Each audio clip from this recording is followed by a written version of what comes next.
नमस्कार दोस्तों। Melinda coaching के ऑनलाइन प्लेटफॉर्म पर आपका स्वागत है। आज का अपना टॉपिक है डीसी कंसेप्ट। डीसी कंसेप्ट का नाम सुनते ही आपके दिमाग में आया होगा कि डीसी थ्योरी का चैप्टर चालू होने वाला है। अब डीसी थ्योरी का चैप्टर फिर दिमाग में आया होगा कि डीसी थ्योरी के चैप्टर में तो सबसे पहले स्टार्टिंग ही प्रतिरोध से होती है। अब प्रतिरोध एक ऐसी चीज़ है जिसको आजकल का आईटीआई पॉलिटेक्निक का स्टूडेंट प्रतिरोध को पढ़ना ही नहीं चाहता। 100% स्टूडेंट की यह साइकोलॉजी होती है, यार प्रतिरोधी तो है, प्रतिरोध का मात्रक ओम होता है, ये करंट का विरोध करता है, ये तो हमें आता है। इसलिए मैं प्रतिरोध को तो समझाने वाला नहीं हूँ कि प्रतिरोध को तो कोई आजकल समझना नहीं चाहता। अपन तो कंसेप्ट पढ़ेंगे कि प्रतिरोध को पढ़ते हैं तो कैसे पढ़ा जाता है। और मशीनें पढ़ते हैं जैसे डीसी मोटर, डीसी जनरेटर या फिर ट्रांसफार्मर या थ्री फेज ट्रांसफार्मर या single phase induction motor, three phase induction motor को यदि पढ़ना है डीपली गहराई से कंसेप्चुअल तरीके से, ताकि एग्जाम में अपना कोई भी क्वेश्चन गलत ना हो, उस प्रकार से यदि अपन को पढ़ना है तो अपन को कंसेप्चुअली ही पढ़ना पड़ेगा। आपके गांव में या आपके परिवार में या आपके सगे संबंधियों में कहीं ना कहीं तो ऐसा देखा होगा, कोई एक आध स्टूडेंट है, कोई दोस्त है आपका, या उसकी एक साथ कई नौकरी लग जाती है, एक साथ दो दो तीन तीन नौकरियां भी लग जाती है। ऐसे स्टूडेंट भी बहुत देखे होंगे आपने, जिससे कई सालों से तैयारी कर रहे हैं लेकिन उनकी नौकरी नहीं लगती है। आज के 5 साल पहले भी वो 3 नंबर से रहा था, 4 साल पहले 2 नंबर से रहा था, 3 साल पहले 5 नंबर से रह गया, 2 साल पहले 1 नंबर से रह गया, हो सकता है अगली बार वो 6 नंबर से रह जाए। क्यों? कि यदि आप कंसेप्चुअली नहीं पढ़ोगे, केवल कितना ही पढ़ो, यदि आपके पास कंसेप्ट नहीं है, आपको आपके पास पढ़ने का तरीका बढ़िया नहीं है ना, तो 1 नंबर 2 नंबर से रहते जाओगे, नौकरी कभी नहीं लगेगी। सीधी सीधी सच बात ये है। क्यों? आजकल क्या है, आईटीआई के स्टूडेंट भी कमजोर नहीं है। क्योंकि पहले के ज़माने में क्या होता था कि आईटीआई वो लोग करते थे, मतलब जिसको कुछ नहीं आता उसको आईटीआई करा दो, किसी इंडस्ट्री में कंपनी में जॉब कर लेगा, या बिजली बोर्ड में वैकेंसी आएगी नौकरी लग जाएगा। लेकिन आज के समय में आईटीआई 12th पीसीएम वाले स्टूडेंट भी करते हैं, जिसने 12वीं पास मैथमेटिक्स से कर रखी है वो भी आईटीआई करते हैं। बीएससी करने वाले स्टूडेंट भी आईटीआई करते हैं, और पॉलिटेक्निकल करने वाले स्टूडेंट भी आईटीआई करते हैं। यहाँ तक कि ऐसे एग्जाम्पल भी बहुत सारे मिल चुके हैं जिन्होंने बीटेक कर ली है और बीटेक में वो सक्सेसफुल नहीं हुई है, उसके बाद में वो आईटीआई करके फिर जॉब करने की सोच रहे हैं। तो आईटीआई को कमज़ोर चीज़ नहीं है, आईटीआई को कमज़ोर बना दिया आप लोगों ने ही। आईटीआई में अब जो स्टूडेंट आ रहे हैं ना, अच्छे अच्छे स्टूडेंट आ रहे हैं, पीसीएम वाले स्टूडेंट आ रहे हैं, बीएससी करने वाले स्टूडेंट हैं, वो भी आईटीआई कर रहे हैं। तो कंसेप्ट आपको पढ़ना है। जैसे मैं कुछ सिंबल लेता हूँ, इन सिंबल को आप 6वीं क्लास से लेकर के 12वीं क्लास तक की बुक में खूब देखा है और खूब पढ़ा है, और सभी को मालूम है। लेकिन कुछ सिंबल ऐसे भी होते हैं जिनके बारे में आपने कभी गौर नहीं किया। जैसे ये सिंबल है लेस देन का, ये सिंबल है ग्रेटर देन का, ये सिंबल है ग्रेटर देन इक्वल टू का, ये सिंबल है लेस देन इक्वल टू का, ये सिंबल है यूनियन का, ये इंटरसेक्शन का, ये एप्सोलिन का, और इसी प्रकार एक सिंबल है समानुपाती चिन्ह का। ये जो सिंबल है समानुपाती चिन्ह वाला, ये अपने आईटीआई के अंदर सबसे ज़्यादा काम आने वाला है, ये बहुत ज़्यादा। इनका तो मालूम ही है आपको भाई। जैसे मान के चलो ये सिंबल है, कोड वर्ड में अपन को कोई बात कहता है, जैसे मान के चलो ऐसे बोल दिया एक्स ग्रेटर देन वाई, इसका मतलब है एक्स वाई से बड़ा है। और इसी को थोड़ा सा चेंज करके ये बोल दिया x greater than equal to y, इसका मतलब है एक्स वाई से बड़ा है और बराबर भी हो सकता है, एक्स वाई से बड़ा है और बराबर भी हो सकता है, लेकिन एक्स वाई से छोटा नहीं होगा। ठीक है? इसी प्रकार ये भी कुछ बोलता है, ये भी कुछ बोलता है, ये भी कुछ बोलता है। इसी प्रकार समानुपाती का चिन्ह है, ये भी कुछ न कुछ कंसेप्ट तरीके से अपन को कोडवर्ड में कोई बात बोलता है, इसको समझना है। समानुपाती चिन्ह यदि ढंग से समझ में नहीं आएगा तो आप कितनी बार ओम का नियम पढ़ लो, ओम का नियम आपके कभी समझ में नहीं आएगा। ओम का नियम के अंदर आपको लगभग बुक जो लोअर स्टैंडर्ड की बुक है उनमें लगभग बुक में आपको ये दिखा होता है बस ओम का नियम ये होता है वी समानुपाती आई। जबकि एक्चुअल चीज ये है कि ओम के नियम की 5 फॉर्म है। पहली फॉर्म तो है आई समानुपाती वी, दूसरी फॉर्म है वी समानुपाती आई, और इसके अलावा 3 फॉर्म और हैं जो फिर अपन फिजिक्स के हायर स्टैंडर्ड में पढ़ते हैं। ठीक है ना? अपने लिए दो कापी हैं। यदि एग्जाम में क्वेश्चन आ जाए कि निम्नलिखित में से ओम के नियम से संबंधित कौन सा सत्य है, निम्नलिखित में से ओम के नियम से संबंधित कौन सा सत्य है, यदि ये दोनों ऑप्शन एक साथ आ गए ने, तो देखो ज्यादा ठीक ओम का नियम ये होगा, ये भी ठीक है, ये भी ठीक है, लेकिन ज्यादा ठीक ये है क्यों, एकदम एक्चुअल ओम का नियम सही ये है। अब ये आप बोलोगे सर ये आप कहाँ से बता रहे हो? कहाँ से नहीं बता रहा हूँ, आप अच्छी अच्छी किताबें पढ़ो, डी आर नागपाल की बुक पढ़ो, डॉक्टर पीएस भीमराव की किताब पढ़ो, डी रोज चौधरी की बुक पढ़ो। अब आप आईटीआई वाले स्टूडेंट है तो डी रोज चौधरी की तो नहीं पढ़ सकते, भीमराव की भी नहीं पढ़ सकते, तो आप एक काम कर सकते हो, डी आर नागपाल की बुक पढ़ सकते हो। ठीक है, तो समानुपाती चिन्ह को समझना है सबसे पहले कि समानुपाती चिन्ह का मतलब क्या होता है, अपन को कंसेप्ट समझना है। सबसे पहले अपन समानुपाती चिन्ह को ही समझ रहे हैं, ठीक है ना। जैसे मान के चलो आपसे कोई बोल दे कि x समानुपाती y, इसका क्या मतलब हुआ, x y के समानुपाती है। अभी आपको देखने में नॉर्मल सी चीज दिख रही है, नॉर्मल सी बात ही तो है, x y के समानुपाती है, y x के समानुपाती, ऐसा नहीं है। इसका मतलब स्टूडेंट समझते हैं यार x y के समान है तो y x के समान होगा, ऐसा नहीं है। x y के समान है, बिल्कुल सही बात है, लेकिन y x के समान नहीं है। इसको यदि अपन परिभाषित करें तो इसको परिभाषित इस प्रकार से करेंगे कि x y के समानुपाती है, न कि y x के समानुपाती है। इसको परिभाषित इस प्रकार से करेंगे, यदि सीधी सी बात है कि x का मान है y की वैल्यू पर डिपेंड करता है, लेकिन y का मान x की वैल्यू पर डिपेंड नहीं करता। यदि y का मान बढ़ता है तो x का मान भी बढ़ता है, y का मान घटता है तो x का मान भी घटता है, और y का मान 0 है तो x का मान भी 0 हो जाएगा। क्यों? क्योंकि x y के समानुपाती है, न कि y x के समानुपाती है। ये ध्यान रखना, आपको ध्यान दे लेना। दूसरी चीज, ये तो है राइट हैंड साइड RHS और ये है LHS लेफ्ट हैंड साइड। हमेशा ध्यान में रखना है अपन को कि राइट हैंड साइड में परिवर्तन होगा तो लेफ्ट हैंड साइड में परिवर्तन होगा, लेकिन लेफ्ट हैंड साइड में परिवर्तन होगा तो राइट हैंड साइड में परिवर्तन नहीं होगा। जैसे आपको बोलते कि किसी चालक का प्रतिरोध है वो लंबाई के समानुपाती है, इसका मतलब क्या हुआ, चालक का प्रतिरोध है वो लंबाई के समानुपाती है, प्रतिरोध लंबाई के समानुपाती है। अब आपका जो कंसेप्ट पढ़ते आ रहे हो बचपन से कि यार आर एल के समान है, एल आर के समान है, अगर आपकी बात सही है तो फिर मैं इस बात को ये भी तो लिख सकता हूँ एल समानुपाती आर, जो कि गलत है। देखो, चालक की लंबाई बढ़ाते जाएंगे तो चालक का प्रतिरोध बढ़ेगा, सिंपल सी बात है, और लंबाई घटा देंगे तो प्रतिरोध घटेगा। लेकिन आप इससे देखो ना एक बार, यदि चालक का प्रतिरोध बढ़ा देंगे तो पड़े पड़े चालक की लंबाई थोड़ी बढ़ जाएगी, नहीं बढ़ेगी नहीं। हाँ, पड़े पड़े चालक का प्रतिरोध तो बढ़ सकता है, तापमान परिवर्तन से, जंग लगने से, कोरोजन की वजह से उसका प्रतिरोध तो बढ़ सकता है, लेकिन पड़े पड़े चालक का प्रतिरोध बढ़ने से पड़े पड़े चालक की लंबाई थोड़ी बढ़ती है, नहीं बढ़ सकती ना। इसका मतलब ये गलत है। तो आपको हमेशा ये ध्यान में रखना है कि राइट हैंड साइड में परिवर्तन होगा तो लेफ्ट में होगा, लेफ्ट में होगा तो राइट में नहीं होगा। जैसे एक एग्जाम्पल और ले लो, जैसे मान के लो राम समानुपाती कृष्ण, इससे बढ़िया समझ में आ जाएगा। राइट हैंड साइड में कृष्ण है, यदि कृष्ण भगवान अपना रूप चेंज करता है तो राम भी अपना रूप चेंज कर लेगा, लेकिन राम अपना रूप चेंज करता है तो कृष्ण भगवान के रूप पर कोई प्रभाव नहीं पड़ेगा। क्यों? क्योंकि मैंने अभी आपको बताया लेफ्ट हैंड साइड में परिवर्तन होगा तो राइट में नहीं होगा, लेकिन राइट में परिवर्तन होगा तो इधर परिवर्तन हो जाएगा।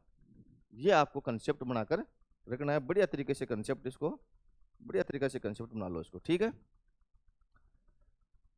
जैसे हाँ, उसके बाद में छोटी सी एक बार मैं आपको मैथमेटिक्स और समझा देता हूँ, हल्की सी मैथ, ज़्यादा मैथ नहीं, हल्की सी मैथ, ताकि आपके कैलकुलेशन में कभी दिक्कत ना हो। जैसे मान के चलो x बराबर a बट्टा बी है, a बट्टा बी, x का मान a बट्टा बी की वैल्यू पर डिपेंड करता है। अब यहाँ पर समानुपाती चिन्ह नहीं है, सिर्फ बराबर का मान है, x बराबर है a बट्टा बी, इसका मतलब a बट्टा बी का मान होगा उसके बराबर होगा x का मान। यदि x बराबर a बट्टा बी है, ये इसको बोलते हैं अंश, और ये नीचे वाला क्या है, हर। यदि a का मान बढ़ेगा, यदि a का मान बढ़ता है तो x का मान भी बढ़ता है, और a का मान घटता है तो x का मान भी घटता है। लेकिन नीचे से हर अंश और हर b का मान बढ़ाता हूँ तो इसका मान घटेगा, और b का मान घटाता हूँ तो इसका मान बढ़ेगा।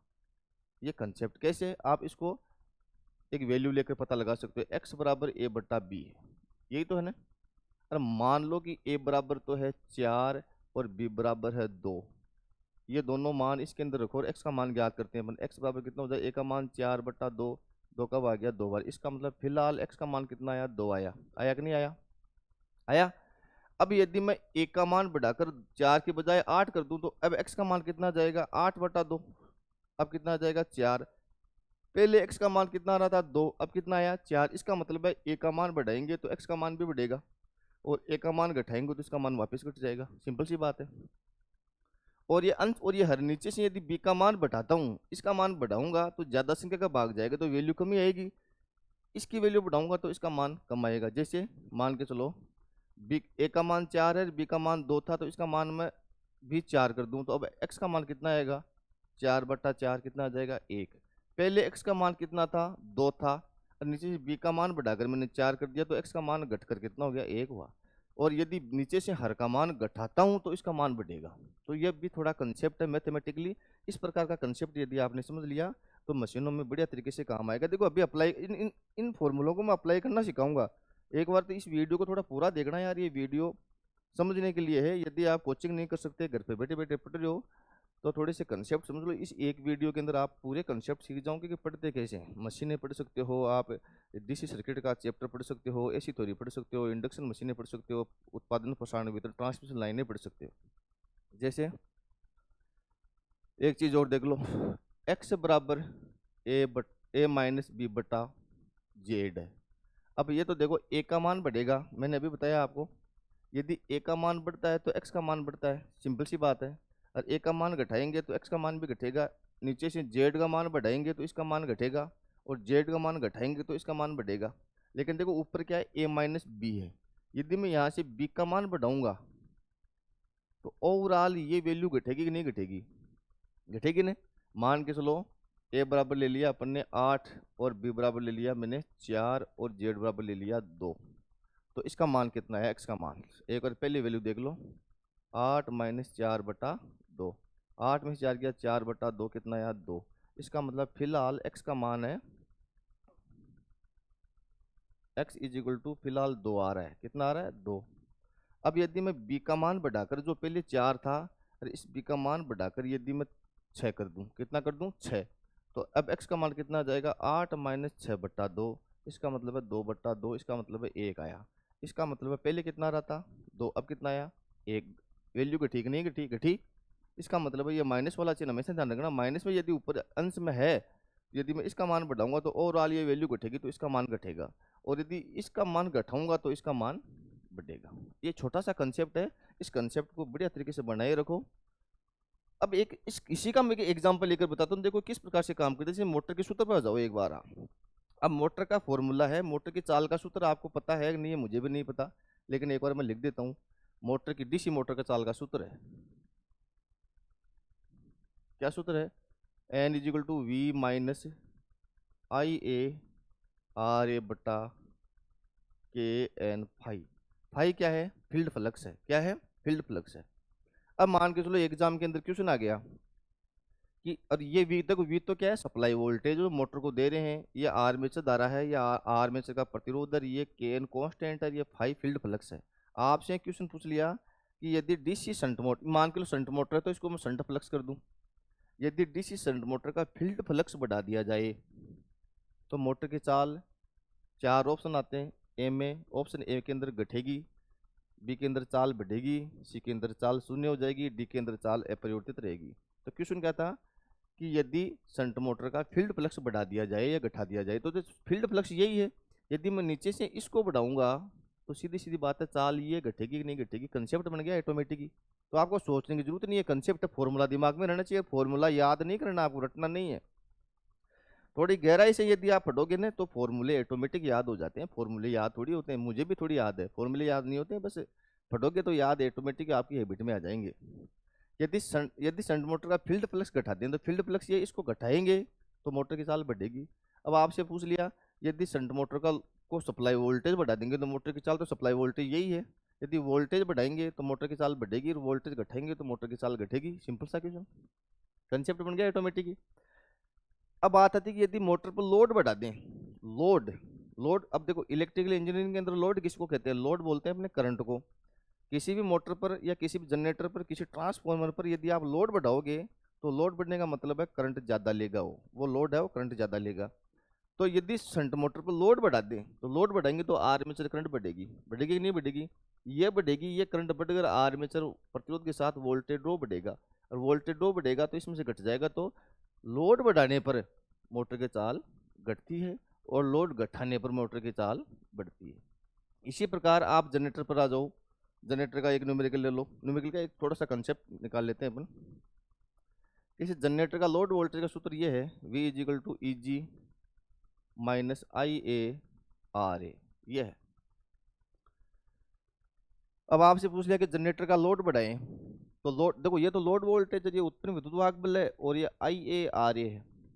लोड, किसी जनरेटर पर लोड बढ़ाया तो लोड वोल्टेज, जनरेटर पर लोड बढ़ाएंगे तो आर्मेचर करंट बढ़ेगी, आर्मेचर करंट बढ़ेगी तो आर्मेचर वोल्टेज ड्रॉप बढ़ेगा, तो इसका लोड वोल्टेज घटेगा। इसी प्रकार विद्युत वाहक बल का सूत्र देख सकते हो आप। ए जी बराबर क्या सूत्र है, फाई जेड एन पी बटा 60 ए।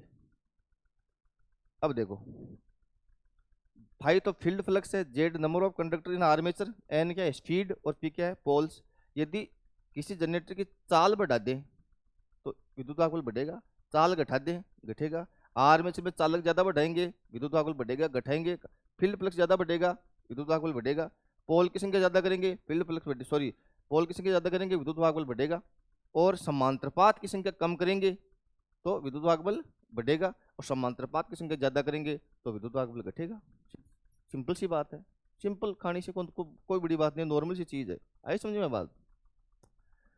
अब देखो अपन आते हैं प्रतिरोध की बात करते हैं अपन, प्रतिरोध वाले कंसेप्ट पर, कि प्रतिरोध का एक सूत्र होता है। प्रतिरोध के तो कई सूत्र हैं होने को तो, लेकिन प्रतिरोध का तो एक्चुअल सूत्र होता है ना, वो ये होता है R is equal to rho L बटा ए।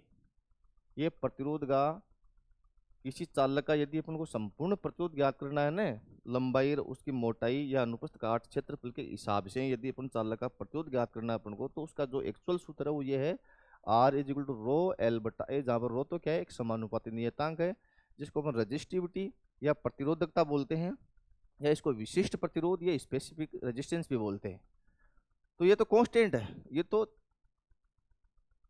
इसको तो जन्मजाति प्रतिरोध कहा जाता है वैसे अपनी भाषा में। जन्म जैसे खान, जैसे तांबा है, तांबा का जो एक्चुअल प्रतिरोध है वो खान से आ गया, फिर जैसे जैसे तांबे के चालों को बढ़ाते जाएंगे प्रतिरोध भी बढ़ता जाएगा, ठीक है। तो ये तो कांस्टेंट है। अब लंबाई और क्षेत्रफल, ये लंबाई तो लंबाई है, और क्षेत्रफल क्या है, अनुप्रस्थ काट का क्षेत्रफल, मतलब ये क्रॉस सेक्शन एरिया, इसका मतलब है, इसको अपनी भाषा में इसको मोटाई बोल सकते हैं एक बार अपन। तो चालक की लंबाई बढ़ाना, लंबाई घटाना, क्षेत्रफल बढ़ाना, क्षेत्रफल घटाना, ये अपने हाथ में है। तो R इज इक्वल टू, यदि रो एल बटा ए है, तो सिंपल सी बात है, यदि लंबाई बढ़ाएंगे तो चालक का प्रतिरोध बढ़ेगा, बढ़ेगा नहीं बढ़ेगा, और लंबाई घटाएंगे तो चालक का प्रतिरोध घटेगा। क्षेत्रफल बढ़ाएंगे, क्षेत्रफल का मतलब है अनुप्रस्थ काट क्षेत्रफल बढ़ाएंगे, चालक को मोटा करेंगे, क्षेत्रफल बढ़ाएंगे तो प्रतिरोध घटेगा, और क्षेत्रफल घटाएंगे तो प्रतिरोध बढ़ेगा। सिंपल सी बात है, ऑटोमेटिक इक्वेशन बन जाते हैं।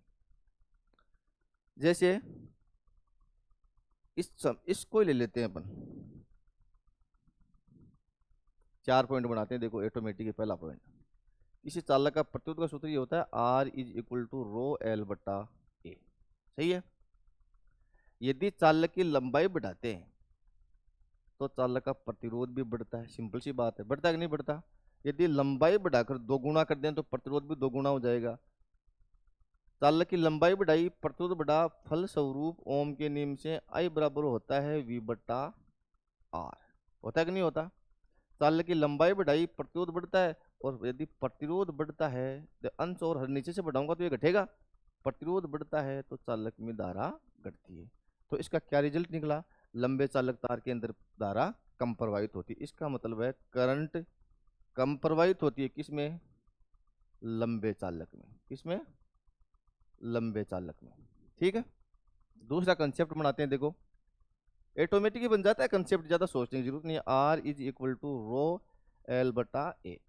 अब की बार करते हैं चालक की लंबाई घटाते हैं, यदि चालक की लंबाई घटाएंगे तो इसका प्रतिरोध भी घटेगा, फल स्वरूप ओम के नियम से I बराबर होता है V बटा R।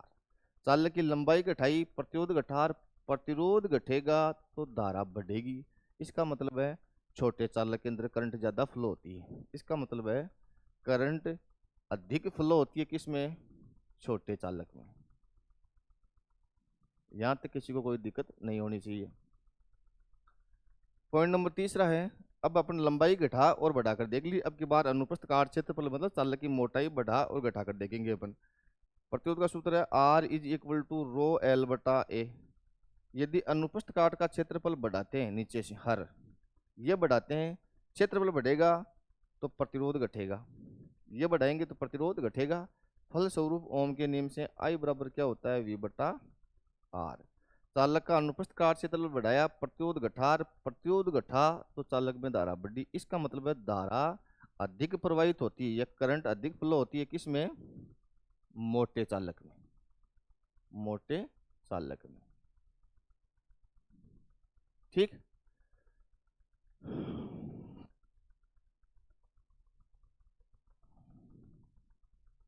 पॉइंट नंबर चौथा, प्रतिरोध का सूत्र है R is equal to rho L बटा ए।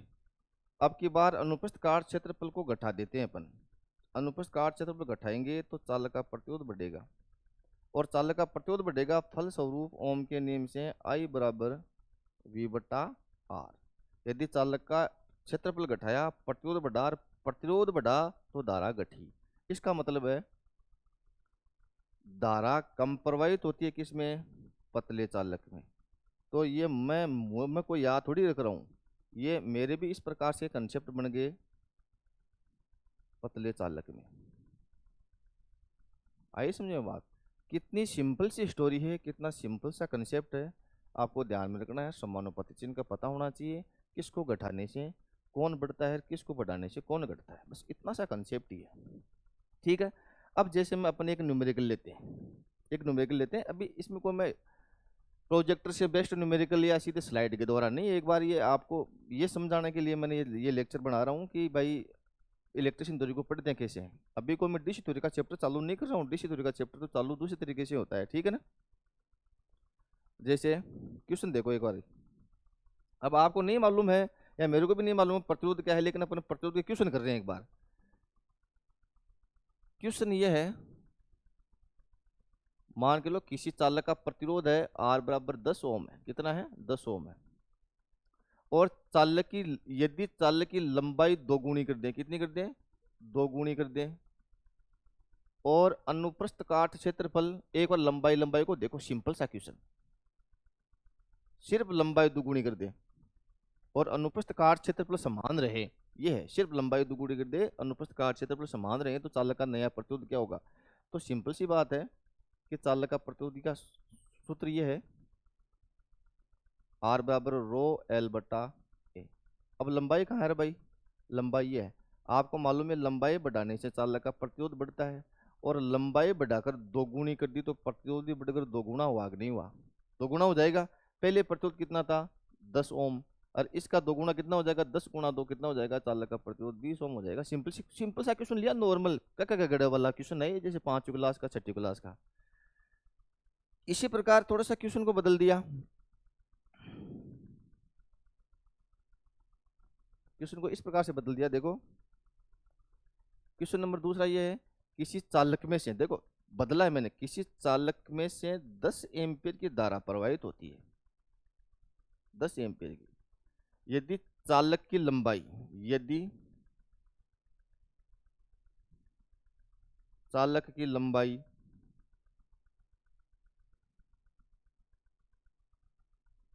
दो गुणी कर दें, कितनी कर दें?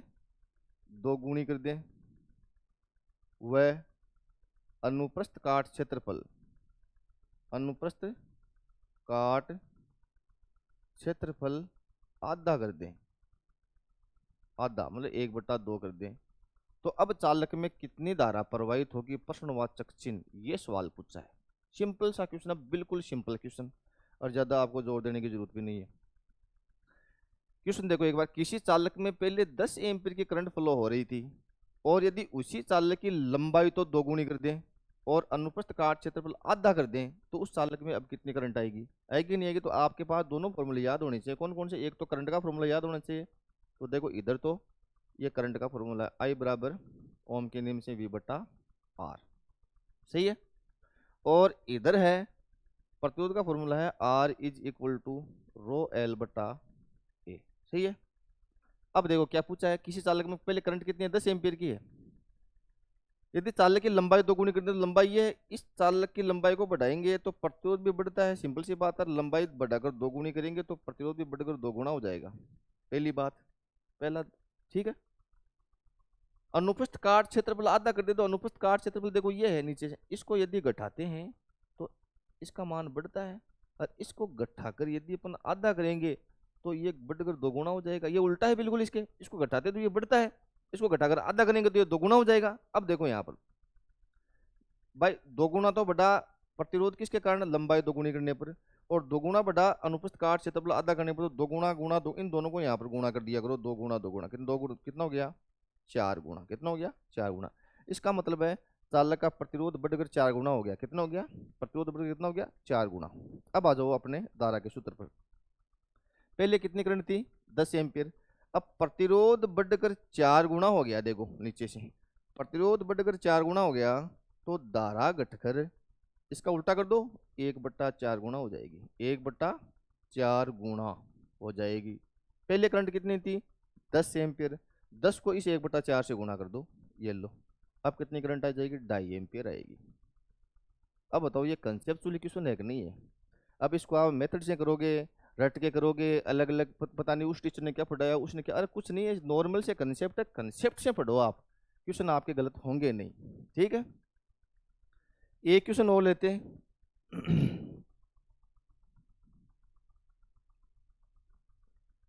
किसी चालक में, क्वेश्चन नंबर 3 है, किसी चालक में करंट है, मान के चलो 90 एम्पीयर की करंट है, कितनी करंट है, 90 एम्पीयर की करंट फ्लो हो रही है किसी चालक में। पहले I बराबर 90 एम्पीयर की करंट आ रही है, कोई सी भी वैल्यू ले लो, आप अपनी तरफ से भी ले सकते हो, अपन कंसेप्ट समझ रहे हैं। यदि चालक की लंबाई, यदि चालक की लंबाई है वो 3 गुना कर दे, कितना कर दे, 3 गुनी, और अनुप्रस्थ काट क्षेत्रफल है, क्षेत्रफल एरिया, ये कितना कर दे, 1/3 गुना कर दे, मतलब 1/3 कर दे, तो चालक में अब करंट कितनी आएगी, प्रश्नवाचक चिन्ह, सिंपल सा कंसेप्ट है कि नहीं है। तो अपने पास दोनों फॉर्मूले याद होने चाहिए, कौन कौन सा, एक तो प्रतिरोध का सूत्र याद होना चाहिए, R इज इक्वल टू क्या सूत्र होता है, रो L बटा A, और एक करंट का सूत्र याद होना चाहिए, ओम के नियम से I बराबर V बटा R। ये लो नॉर्मल सा कंसेप्ट ही है।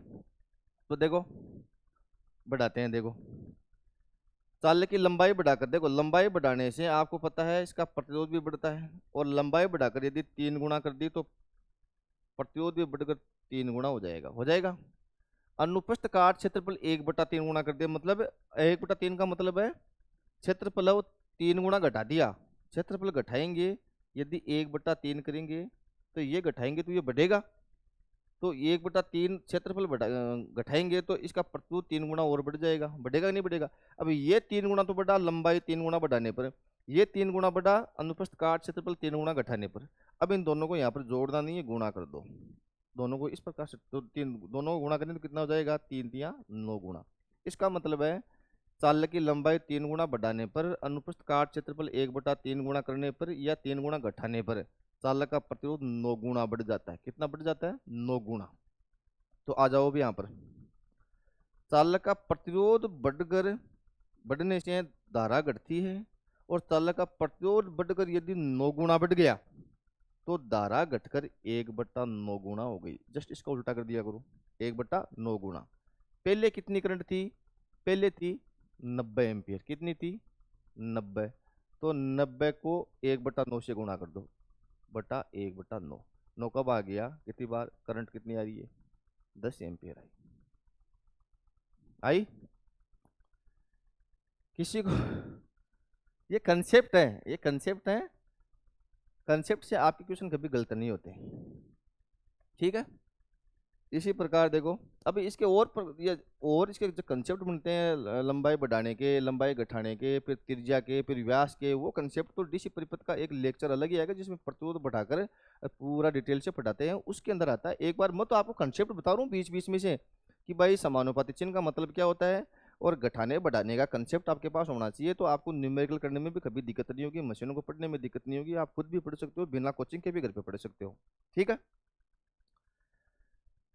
अब बात करते हैं एक बार ओम के नियम की बात करते हैं। मैंने अभी थोड़ी देर पहले आपको समानुपाती चिन्ह समझाया था कि समानुपाती चिन्ह क्या होता है।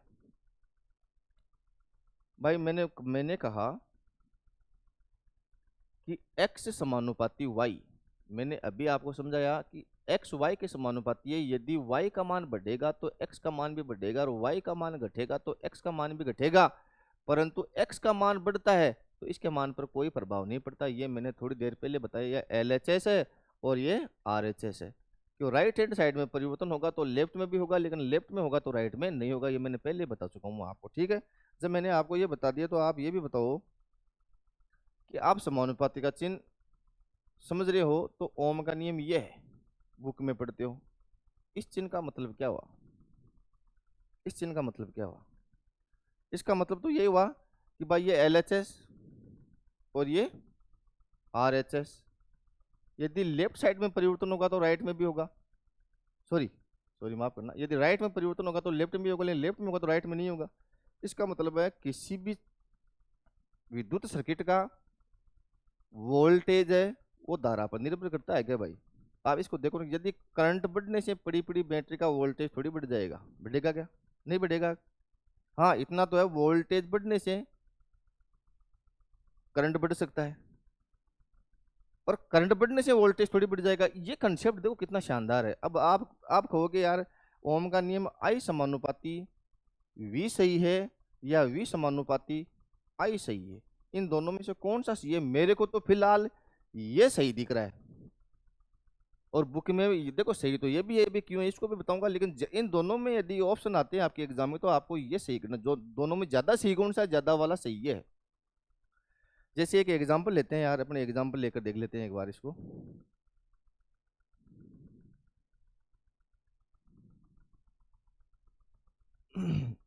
जैसे मैं कोई सर्किट बनाता हूँ, ये कोई चालक तार है, इस चालक तार का ये प्रतिरोध है, और इधर मैंने कोई बैटरी जोड़ दी, प्लस और माइनस वी बराबर क्या है, मैंने मान के चलो वी बराबर मैंने 10 वोल्टेज ले लिया। कितना ले लिया? 10 वोल्टेज। ये प्रतिरोध ले लिया मैंने 2 एम्पियर, 2 ओम का। कितना ले लिया? 2 ओम का कोई मैंने प्रतिरोध ले लिया। तो आप बताओगे इसमें कितनी करंट आ रही है भाई? बता सकते हो। आई बराबर वी बटा आर से 10/2 कितनी करंट आ रही है? 5 एम्पियर। आ रही है कि नहीं आ रही? आ रही है 5 एम्पियर। यदि मैं वोल्टेज बढ़ाकर 10 की बजाय 12 कर दूं तो अब 12/6 कितनी करंट आएगी? 12/2 6 एम्पियर। वोल्टेज बढ़ाकर मैं 14 कर दूं तो अब कितनी करंट आएगी? 7 एम्पियर। वोल्टेज बढ़ाकर मैं 16 कर दूं तो अब कितनी करंट आएगी? 8 एम्पियर। वोल्टेज बढ़ाकर 20 कर दूं तो अब कितनी करंट आएगी? 10 एम्पियर। आएगी कि नहीं आएगी भाई? 10/2, 12/2, 14/2, 16/2 और 20/2 करंट आ रही है 10 एम्पियर। इसका मतलब है इस सर्किट के अंदर जैसे जैसे मैं वोल्टेज बढ़ाता जा रहा हूँ वैसे वैसे इस चालक में से प्रवाहित होने वाली धारा का मान बढ़ रहा है कि नहीं बढ़ रहा? बढ़ रहा है। तो आप मेरे को ये बताओ कि ये करंट वोल्टेज पर निर्भर कर रही है या वोल्टेज करंट पर निर्भर कर रहा है?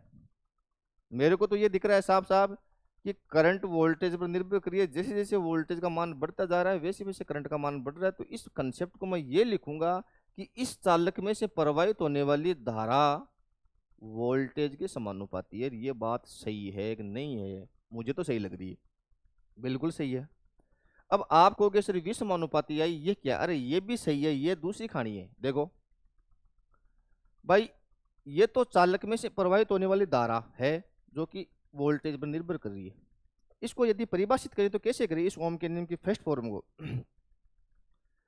यदि किसी चालक की भौतिक अवस्थाएं ताप दाब ताप इसका स्तर रहे, हाँ, स्तर रहे मतलब चेंज न हो, तो चालक में से प्रवाहित होने वाली धारा चालक के सिरों पर आरोपित विभवांतर के समानुपाती होता है। यहाँ पर आई समानुपाती वी है, तो ये जो ये वी है ना, ये वी विभवांतर, ये इसको सप्लाई वोल्टेज बोलेंगे। आरोपित वोल्टेज बोल सकते हो उसको, आरोपित वोल्टेज बोलेंगे, या इसको आरोपित विभवांतर भी बोल सकते हैं, आरोपित विभवांतर। आरोपित विभवांतर भी बोल सकते हैं। एक ही बात है कि ये अपन सप्लाई में दे रहे हैं या आरोपित कर रहे हैं वोल्टेज, इसको आरोपित वोल्टेज बोलेंगे, आरोपित विभवांतर बोलेंगे। इसलिए चालक में से प्रवाहित होने वाली धारा चालक के सिरों पर, ये चालक के सिरों पर आरोपित विभवांतर के समानुपाती होती है, कोई दिक्कत नहीं। लेकिन देखो अब आती है, ये तो आरोपित विभवांतर है, एक होता है उत्पन्न विभवांतर। अब ये मान के लो ये चालक है, इस चालक का ये सिरा ए है, ये सिरा इसका बी है, ऐसे मान लो ये चालक है। अब जब इसमें करंट पहले 5 एम्पीयर की जा रही थी तो यहाँ पर प्लस माइनस V बराबर आई आर 10 वोल्टेज का वोल्टेज ड्रॉप हो रहा था। और जो वोल्टेज ड्रॉप होता है ना, ये उत्पन्न विभवांतर होता है। ये कौन सा विभवांतर होता है? उत्पन्न विभवांतर। यदि करंट 6 आई तो यहाँ पर 12 वोल्टेज का ड्रॉप हो गया, यदि करंट 7 आई तो यहाँ पर 14 वोल्टेज का ड्रॉप हो गया, करंट 8 आई तो यहाँ पर 16 वोल्टेज का ड्रॉप हो गया, करंट 10 आई तो यहाँ पर 20 वोल्टेज का वोल्टेज ड्रॉप हो गया। इसका मतलब है जैसे जैसे करंट में, चालक में करंट बढ़ रही है, वैसे वैसे यहाँ का विभवांतर का मान बढ़ रहा है कि नहीं बढ़ रहा? तो देखो यहाँ पर उत्पन्न विभवांतर है, ये चालक में से प्रवाहित होने वाली धारा के समानुपाती है। तो इसको अपन कैसे परिभाषित करेंगे? यहाँ पर उत्पन्न विभवांतर V है, वो चालक में प्रवाहित होने वाली धारा के समानुपाती होता है। अब देखो V समानुपाती I और I समानुपाती V। यहाँ पर V है वो आरोपित वोल्टेज, आरोपित विभवांतर, यहाँ पर V है ये उत्पन्न विभवांतर है। कौन सा विभवांतर है? उत्पन्न विभवांतर। तो आपको ध्यान में रखना है। यदि देखो दोनों को एक बार अलग अलग परिभाषित करता हूं मैं। यदि मैं इसको परिभाषित करूं तो क्या करूंगा? किसी भी चालक की भौतिक अवस्थाएं यदि समान रहे तो चालक में प्रवाहित होने वाली धारा चालक के सिरों पर आरोपित विभवांतर के समानुपाती होती है, धारा होती है। इसको परिभाषित करें तो चालक के सिरों पर उत्पन्न विभवांतर चालक में प्रवाहित होने वाली धारा के समानुपाती होता है। देखो V समानुपाती आई, तो इन दोनों में ये अंतर है, दोनों ही सही है। इस प्रकार के 5 फॉर्म है ओम के नियम की, तो ज्यादा सही आप ध्यान रखना ये है, वो भी सही है, वो सेकंड फॉर्म है ओम के नियम की, ठीक है। अब यदि इसको यदि थोड़ा सा अपन सोल्व करते हैं तो इसको कैसे लिखेंगे? V इज इक्वल टू समानुपाती चिन्ह हटता है, यहाँ पर R आता है, R इंटू आई। और R क्या होता है? प्रतिरोध। क्या होता है? इसको बोलते हैं प्रतिरोधी समानुपाती नियतांकी है, इसको बोलेंगे प्रतिरोध या रेजिस्टेंस। क्या बोलेंगे? प्रतिरोध। और यहाँ पर यदि इसको करें यहाँ का समानुपाती चिन्ह तो I समानुपाती, तो I बराबर हो जाएगा समानुपाती चिन्ह हट जाएगा और यहाँ पर आ जाएगा GV। क्या आ जाएगा? G आता है। G किसको बोलते हैं अपन? G बोलते हैं कंडक्टेंस। कंडक्टेंस, कंडक्टेंस को बोलते हैं चालकता। क्या बोलते हैं? चालकत्व। वैसे चालकत्व बोलते हैं चालकता। और G का मान प्रतिरोध का उल्टा होता है 1/R। 1/R को G बोलते हैं। एक तो होता है देख वैज्ञानिक देख ओम का, वैज्ञानिक साइमन ओम का पूरा नाम था साइमन ओम। तो उसने क्या है? साइमन तो नाम का जो मात्रक दिया वो दिया कंडक्टेंस का, इसको सीमेंस भी बोलते हैं। इसका मात्रक होता है G का साइमन, और ओम दे दिया प्रतिरोध का मात्रक, ठीक है। यदि ये G बराबर 1/R यहाँ पर मैं रखूँ, I बराबर V इंटू 1/R, V/R, तो वही हो जाएगा V बराबर I इंटू R। तो ये दोनों देखो एक ही बन गए, इसमें दोनों में कोई अंतर नहीं है, दोनों एक ही चीज है, ठीक है। तो भाई मैंने आज के इस लेक्चर में आपको क्या समझाया? कुछ नहीं समझाया, कोई नया टॉपिक कुछ पढ़ाया नहीं है। मैंने तो आपको ये समझाया है कि समानुपाती चिन्ह का मतलब क्या होता है और पढ़ते कैसे हैं, और घटाने और बढ़ाने की थोड़ी प्रक्रिया समझाई ताकि आपके कंसेप्ट क्लियर हो, ठीक है। तो मिलते हैं नेक्स्ट लेक्चर में, धन्यवाद।